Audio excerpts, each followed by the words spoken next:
उनका हमला हुआ है और जिस तरह से वहाँ टूरिस्ट को टारगेट करके मारा गया, मैं समझता हूँ कश्मीर के इतिहास में बहुत कम ऐसी घटना आपको देखने को मिलेगी जहाँ पे टूरिस्ट को इस तरह से टारगेट करके उनको मारा गया। ये भी बात सामने आ रही है कि धर्म पूछ के मारा गया। इसका मतलब उन आतंकवादियों का मकसद देश में आतंक और दहशत फैलाना तो है ही, लेकिन वो लोग कश्मीरियों के भी खिलाफ हैं, क्योंकि जब टूरिस्ट टारगेट होंगे तो कश्मीरियों का रोजगार छिनेगा। जब धर्म पूछ के मारने की घटना होगी तो दो धर्मों के बीच में नफरत फैलाने का काम होगा। अभी तक जो जानकारी मिल रही है कि पड़ोसी देश पाकिस्तान के द्वारा प्रायोजित ये आतंकवाद की घटना है। मैं भारत सरकार से मांग करता हूं कि आतंकवादियों को उनकी ही भाषा में जवाब दीजिए। जिस तरह से उन्होंने हमारे निहत्थे निर्दोष लोगों को मारा है, उनको उन्हीं की भाषा में जवाब देना चाहिए। कल से मैं देख रहा हूं कि वहां पर स्थानीय लोगों का भी विरोध शुरू हो गया है। कश्मीर के लोग भी शांति चाहते हैं, इस तरह की घटना नहीं चाहते। एक हुसैन नाम के शख्स ने अपनी ओर से कोशिश भी किया कि हमारे मेहमान हैं, इनको मत मारो, और वो भी इस घटना में मारा गया। बहरहाल सबसे बड़ा सवाल ये उठता है कि इतनी बड़ी आतंकवादी घटना हो गई तो हमारी खुफिया एजेंसीज क्या कर रही थी? ये सीधे तौर पे खुफिया तंत्र के फेल्योर का एक बड़ा मामला है।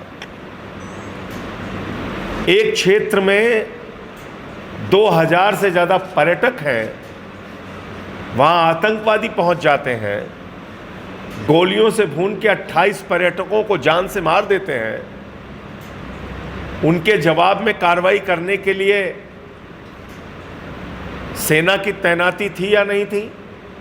पुलिस की तैनाती थी या नहीं थी? खुफिया विभाग के द्वारा जानकारी दी गई थी कि या नहीं दी गई थी?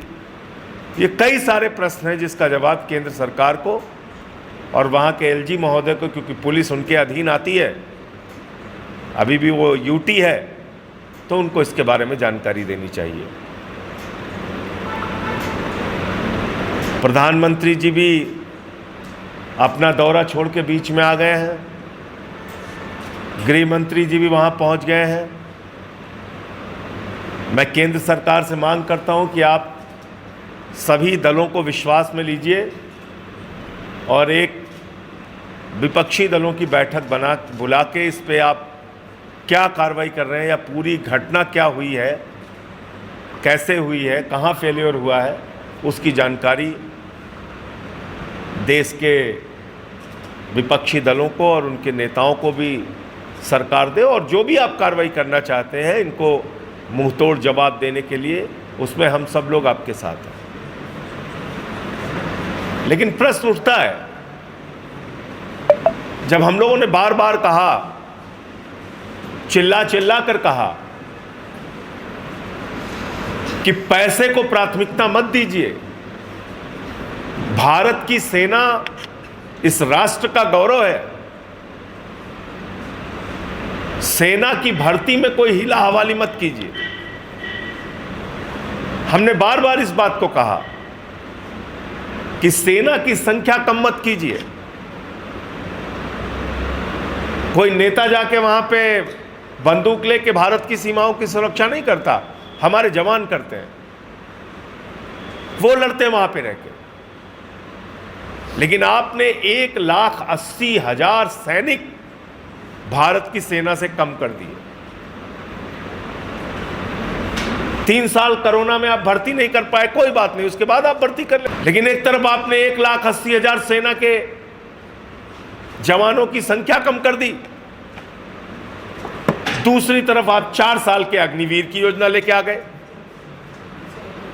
अग्निवीर की योजना का विरोध पूरे देश के नौजवानों ने किया, हरियाणा हो, उत्तर प्रदेश हो, राजस्थान हो, बिहार हो, झारखंड हो, सब ने किया